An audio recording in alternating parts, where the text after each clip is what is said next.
Jeff's Resurrections started out basically as a hobby and just went off from there. Did a few cars after hours and weekends going through college, and then after that it just became a full-time job because there was just a need for the restoration in the restoration business.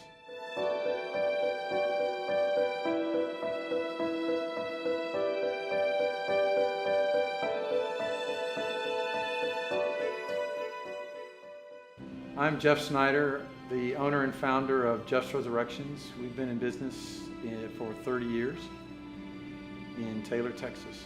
My first Jaguar restoration actually was kind of a car that was it was a Jag in a box.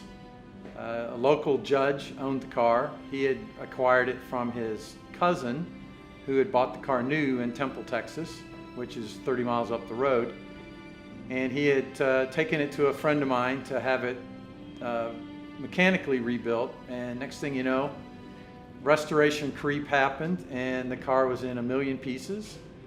And he contacted me to see if I could paint it. And so we painted it and then went back to my friends to reassemble. And 2 years later, the owner, the local judge, called me up and said, "Is there any way you can put the car together? Because this guy took it apart and can't figure it out." And I'm like, "It's just nuts and bolts, so sure, we can put it together." And that car went on to, win a few local awards, and it last time I heard, it's in Holland. So after we restored this first car, there was a few people in the local Jaguar Club, Texas Club, recognized that our level of detail was quite high, so they asked me to become a judge. So I have been a judge for 30 years in the Jaguar JCNA, judged all over the country, national events, and even judged a few times in Mexico at the Mexico Concours. The 65 XKE Roadster, open two-seater out here.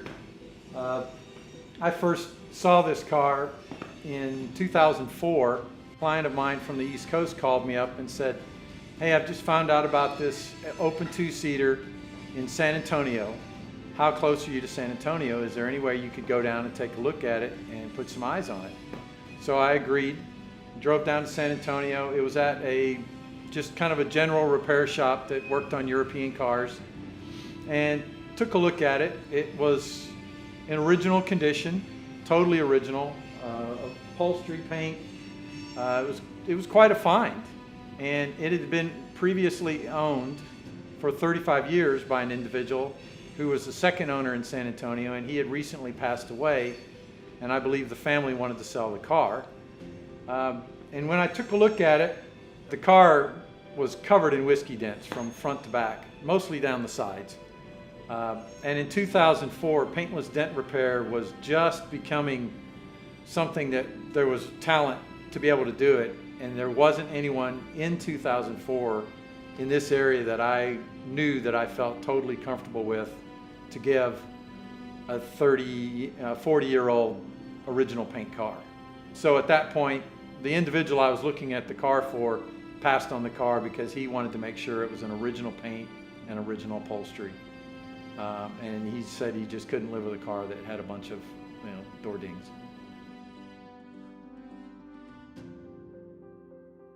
"15 years pass, and another client calls me up and said they had recently purchased this primrose yellow XKE open two-seater, and they were going to send it up to me to see if we could recommission it.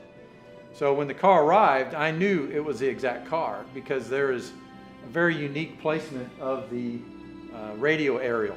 So when the car arrived at the workshop, we made an initial assessment. The car was pretty much in the same condition it was in 15 years prior, and we did a compression test. The compression was good, so we decided we were going to do a very, very sympathetic recommission, trying to preserve as much of the originality of the car as we could. So any of the mechanical things we did, we tried to replace with NOS parts and not do any replating or repainting of any parts. Everything was just cleaning and preserving. In the last 15 years, I've met an individual in the paintless dent repair world that's probably got to be one of the best in the world.